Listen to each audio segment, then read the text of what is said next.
The CEO of Uber goes undercover as a driver, as a rideshare driver, and comes back shocked at what he experienced during that time. What up, folks? Once again, it is your boy Tim with another ride-sharing video. Derek Costa-Showy, the CEO of Uber, is in the news because he allegedly played the undercover boss role, in which he actually drove around town, took trips, allegedly 100 trips. So he took quite a few trips and came back stating that he now feels like he's had a new awakening of what drivers go through.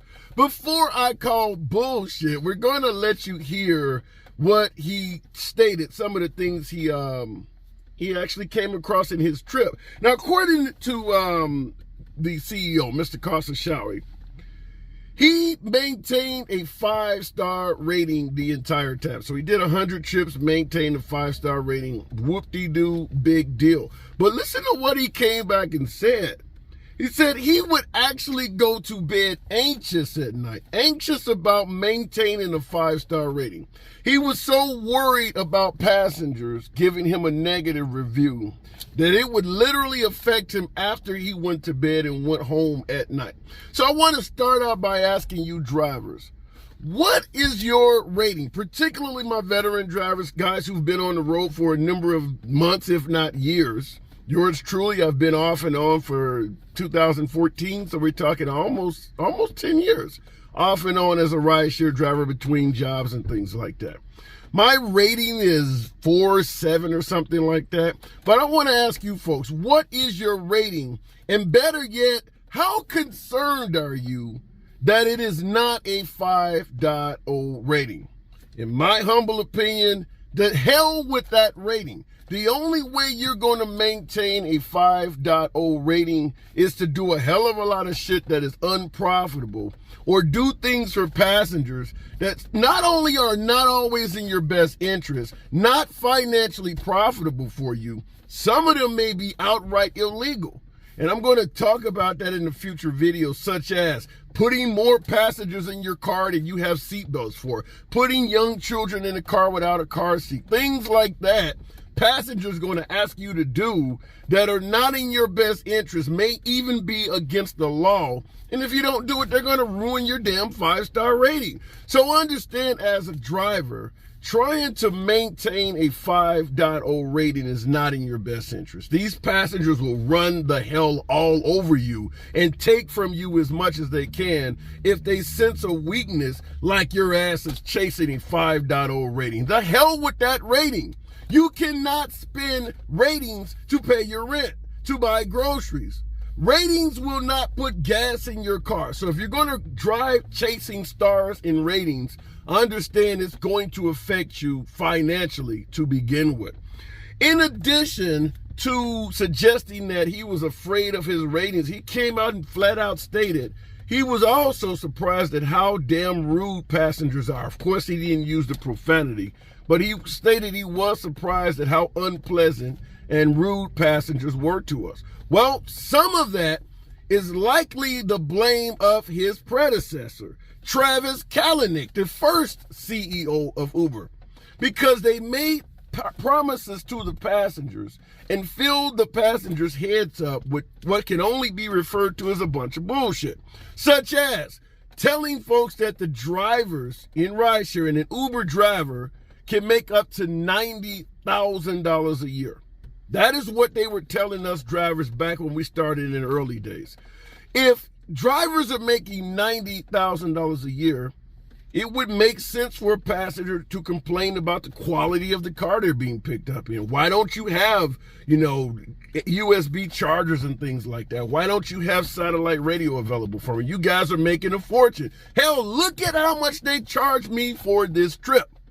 Now, obviously, neither Travis Kalanick or Derek Costa-Showy has ever told the passenger, we're actually taking about 50 to 80% of the fare you pay and keeping it. The driver may only be getting between 20 to 30% of your fare. So the passengers think we're making a hell of a lot of money. So it would make sense that the passengers may be expecting far more from the drivers than we can financially provide, or that we're not going to go above and beyond and bust U-turns in the middle of the street and do wild, crazy shit to satisfy you. Now, if drivers were making $90,000 a year, then that would be different. If they were even making half of that reliably, things might be different. But you got drivers out here damn near driving for negative income.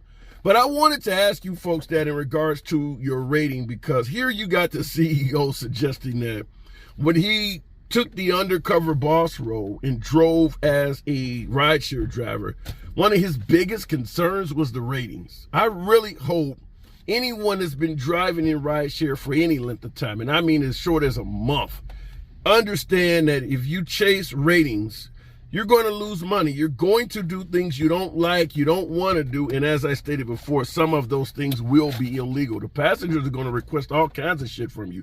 Could you stop and wait while I go in Walmart for an hour and be out here so I don't have to call another rideshare car? You're making 9, 10, maybe 15 cents a minute waiting on that person. That is not profitable for you at all. But if you don't do it, they may give you a poor rating. Could you stop off at McDonald's? Yeah, there's 20 cars in the line, but hey, just, we can wait. I got plenty of time on my hands. Once again, you're making pennies and you're burning fuel while you're in the drive-through line. And at the end of the day, you satisfy the customer, you get very little, if anything, out of it at all. If you don't do it, they give you a bad rating. So understand, chasing ratings is not in your best interest by any means at all. Last but not least, and this is going to lead into another video because this is from Derek Costa-Showery's experience as well.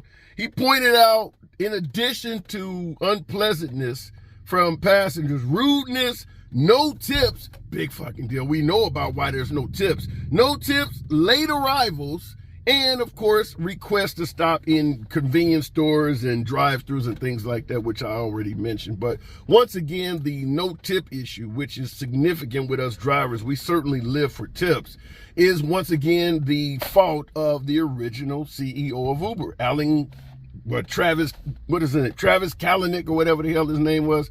Well, once again, Travis started out the business telling passengers a tip is in the fare, even to the point of having drivers afraid of taking tips in the beginning. The drivers do not expect tips, and tips are not required, is what they were telling the passengers. So the no tip, and a lot of these issues that we have as drivers with the customers, it is based on the mindset that the original CEO, Travis Kalanick, imposed in passengers. A lot of that same mentality lives on to this day. And last but not least is obviously the lack of transparency. I solemnly believe, and you guys let me know in the comments, but because this is one thing I would ask you to do, but I solemnly believe that if passengers actually knew what the driver's take was of the fare, a lot of the mindset we have with passengers would change. Nevertheless, I wanted to ask you folks out there, how often do you discuss with your passengers how much you are earning? Maybe it's not something you want to talk about. But like I said, if the passenger actually knew how much of their fare the company was taking, it may not only change their mind towards the way Uber and Lyft are ran, but it might encourage you receiving more of a tip, because the passengers do think we're making a hell of a lot more than we make. So how often do you discuss your take of the fare with the passenger? It's a pretty easy conversation, however you want to discuss what's going on, but you just ask them, by the way, how much did you pay for this trip? And then when they get, wow, well, this is all they give me. I mean, you can discuss it in a way that doesn't come across as disgruntled or pushing them in the direction they don't want to go in. But I would encourage discussing the passenger's fare versus the driver's take on as many trips as possible. Let me know in the comments what you guys do. I'm sure you've seen some extreme examples. Feel free to drop those in the comments. Obviously, new drivers, prospective drivers need to learn some of this shit before they get into business, because a lot of things we encounter are downright shocking, and you don't need to be Derek Costa-Showery to know that. It's your boy Tim, as always. Subscribe to the damn channel, and I'll see you in the next one.